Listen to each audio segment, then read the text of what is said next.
السلام عليكم ورحمة الله. كيف دايرين؟ نتمنى تكونوا بخير وعلى خير، ومرحبا بكم معايا من جديد وفيديو جديد. كيف ما شفتوا اليوم جبت لكم واحد الكراتان ديال مقرونية بالبيشاميل والكفتة والفرomاج في الفرن. كتجي ولا اروع صراحة.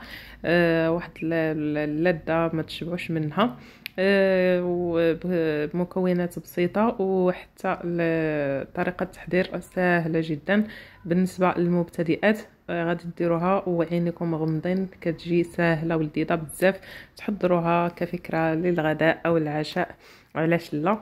بسم الله على بركة الله. هنايا صراحة ما كنتش غادي نصور معكم هذا الفيديو حتى لاخر لحظة، قلت علاش لا نشاركه معكم، حيت صراحة وليت كنعجز نصور نظرا لقلة التفاعل. نتمنى تشجعوني حبيباتي باللايك والمشاهدات وتبارطاجيو الفيديو الى عجبكم بطبيعة الحال. كيف ما شفتوا هنايا درت واحد البصيله مشلضه رقيقه، قليتها شي شويه، زدت عليها تقريبا واحد الربعه ديال الكفته مع واحد جوج دروسه ديال الثومه، واحد الربيطه ديال القزبر معدنوس، وشحرتهم مزيان حتى تقلات لي الكفته.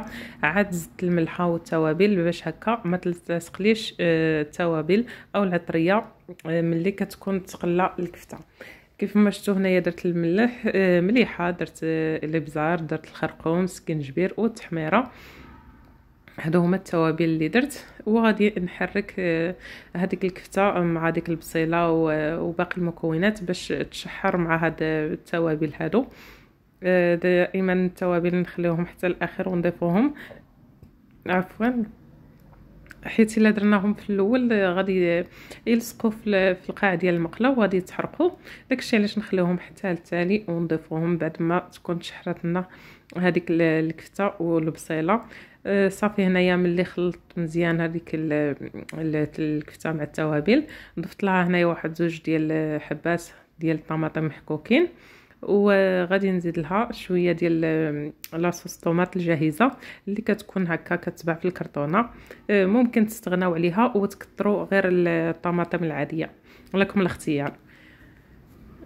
هنايا كيف سبق لي وقلت راه درت زوج حبات ديال الطماطم، وزدت شويه من هذه الطماطم هذه ديال الصلصه الجاهزه ديال الطماطم اللي كتباع في الكرتونات. وصافي غادي نخليها كنحركها حتى هي مع باقي المكونات، ونخليها تشحر شي شويه على ما طاب لي هذيك المطيشه اللي راها محكوكه. وصافي غادي نطفي عليها من بعد. هنايا خليتها تشحر على جنب، وغادي نحضر معكم هنايا لاصوص بيشاميل. خديت واحد المعلقه كبيره هكا عامره مزيان ديال الزبده. هنايا استعملت الزبده ديال العبار، ممكن تستعملوا ديال العلبه ماشي مشكل. صافي غادي نخليها هكا على نار متوسطه، نحركها باش تذوب، وغادي نزيد عليها واحد زوج معالق كبار ديال الدقيق عادي، دقيق عادي، زوج معالق كبار هكا. وغادي نخلطها نخلطوا عفوا الدقيق مع الزبده حتى يرجع بحال العجينه، ونزيد عليه نص لتر ديال الحليب. الطريقه ديال لاصوص بيشاميل راها ساهله بزاف بالنسبه للمبتدئات، بلا ما تخافوا منها، غير تبعوا الطريقه راه غادي تنجح معكم اكيد.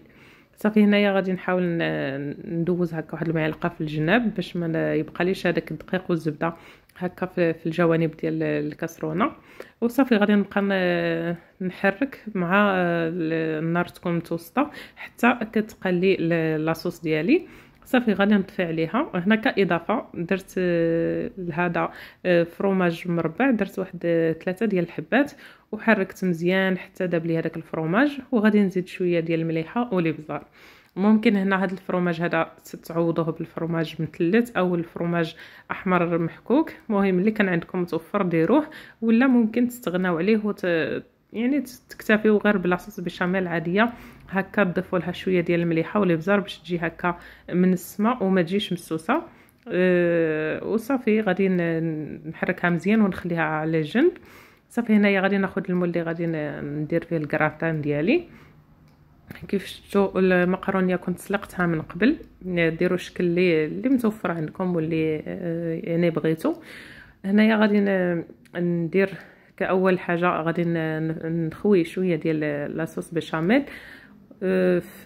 نحاول نسرحها مزيان في هذاك الصحن اللي غادي يدخل للفران، ونخوي فوق منه هذه المقارونيه مسلوقه من قبل مع شويه مليحه. صافي ونكون صفيتها تكون عندي مستقطره. ديروا الشكل اللي بغيتوه كيف قلت لكم واللي متوفر عندكم. وفوق المقارونيه درت هذاك الكفته اللي طيبنا مع لاصوص، وغادي نحاولوا يعني نوزعوا هذيك الكفته مزيان فوق المقارونيه باش تغطى الوجه ديالها كامله وما تبقاش هكا بلاصه فيها وبلاصه خاويه. وصافي النص اللي بقى لي ديال لاصوص بيشاميل غادي نديرو من الفوق كاع نغطي به الكراتان ديالي قبل ما ندخلو الفران. زعما نسرح مزيان هذاك لاصوص بيشاميل، نحاولوا نغطيو بها الوجه كامل باش هكا يعني الكراتان ديالنا يجينا مقاد والوجه ديالو يجي مقاد مزيان. كيف سبق لي وقلت هذا الكراتان هذا كيجي ولا اروع الصراحه، ما تشبعوش منه. ممكن تحضروه هكا للغدا ولا العشاء، كيجي رائع صراحه. تحضروه للوليدات كيحماقوا عليه وحتى الكبار كيعجبهم بزاف. صافي هنايا من بعد ما قديت مزيان هذيك لاصوص بيشاميل، هنايا ما كانش عندي متوفر الفرماج الاحمر، داكشي علاش استعملت غير هذا الجبن هذا ديال لي ساندويتش، كيكون بحال هكا مربع. غادي نديرو هكا من الفوق باش نغطي الوجه ديالو كامل. الا كان عندكم فرماج احمر محكوك او ديال الموتزاريلا اي نوع عندكم ممكن تستعملوا هكا من الفوق باش يتكراتينا من الفوق ويجي الوجه محمر وكيعطي حتى اللذه صراحه. اي كراتان كديروا ليه الفرماج فهو كيجي لذيذ. صافي كيف ما شفتوا هنايا غادي نغطي الوجه ديالو بالفرماج كيف سبق لي وقلت، وغادي ندخلو للفران يطيب هكا على نار متوسطه، غير يعني يطيب شي شويه هذيك لاصوص بالشاميل كتدخل في هذيك المقارونيه باش ما تجيش ناشفه، والفرماج يذوب لنا من الفوق. نهودو هكا نديرو النار فوق منه باش يتحمر هكا شي شويه ونخرجوه. تقدموه بالصحه والراحه، كيجي لذيذ بزاف ما تشبعوش منه. نتمنى انكم تجربوا حبيباتي، ولكم جزيل الشكر على المتابعه. الى اللقاء، ما تنسونيش بلي لايك، ولكم جزيل الشكر.